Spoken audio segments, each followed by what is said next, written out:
Isang heartbreaking moment para sa Creamline.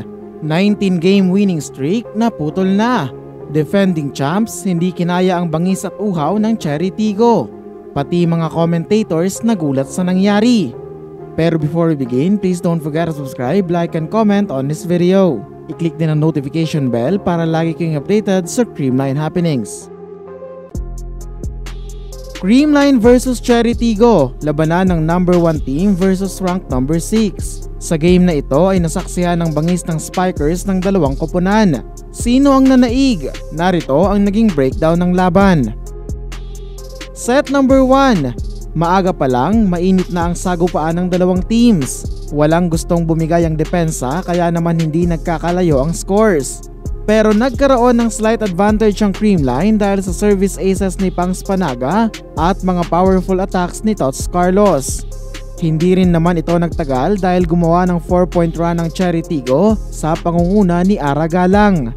Na-activate na rin ang powerful running attacks ni Chang Abi Maranyo at nahirapan ng defending champs na pigilan ito. Sabayan pa yan ng sandamakmak na errors ng Girls in Pink kaya nakuha ng kabila ang momentum at kalamangan.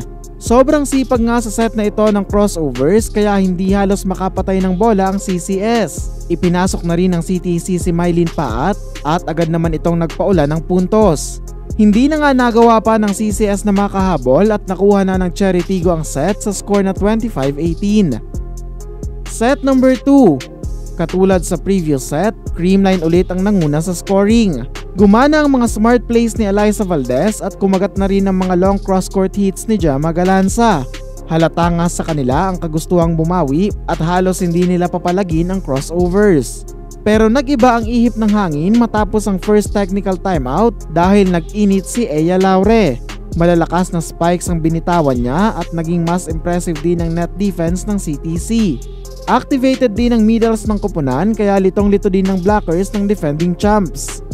Mas lalo pang ang lumobo ang lamang nila dahil sa sunod-sunod na errors ng Girls in Pink. Lamang ng 6, nag-umpisa ng run si Kyle Negrito at Jama Galanza kaya nabuhayan muli ang Creamline. Napa-timeout pa nga si Coach Kung Fu dahil unstoppable na si Queen Falcon sa dulong bahagi ng set. Lumamang pa nga ang Creamline 22-24 pero nakapag-commit ng service error si Negrito at nagka-error din ang coaching staff ng CCS sa pagtawag ng challenge. Dahil dito ay nabigyan ng automatic point ang kabilang team. Naagaw na nga ng crossovers ang momentum kaya naipanalo nila ang set 26-24. Set number 3. Bit-bit ang momentum from the second set, umariba ang mga spikers ng Cherry Tigo. Well-distributed pa rin ang bola mula kay Bicar at ang daming opportunities ang naibigay sa middle. Pero hindi nagpahuli dyan sina Tots Carlos at Bernadette Pons at idinaan nila sa high volleyball IQ ang atake. Nakuha nila ang maagang kalamangan sa tulong na rin niya ng well-calculated spikes ni Gemma. Pero gaya sa previous sets, agad na namang nag-shift ang momentum dahil very fluid ang opensa ng crossovers. Sunod-sunod nga ang impressive spikes nila at talagang nahirapan ng Creamline sa receive.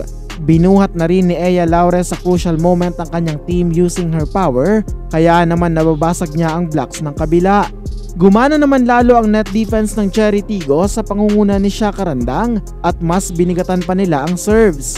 Sobrang ganda nga ng body language ng crossovers kaya naman nagtuloy-tuloy ang kanilang magandang laro and they handed Creamline their first loss ngayong conference 25-18, 26-24 and 25-23.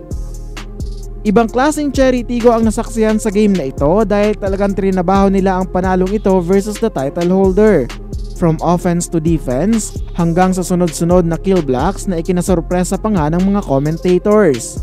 Ayon sa kanila, hindi naman daw kasi kilalang best blocking team ang CTC at in fact ay number 9 lang sila sa conference pero naging impressive ang net defense nila sa laban na ito. Susubukang bumawi ng Creamline sa kanilang susunod na laban versus Capital One Solar Spikers sa Webes, March 21. And that's it mga Kavali News. Please continue supporting this channel para sa mga up-to-date na kaganapan sa Creamline World.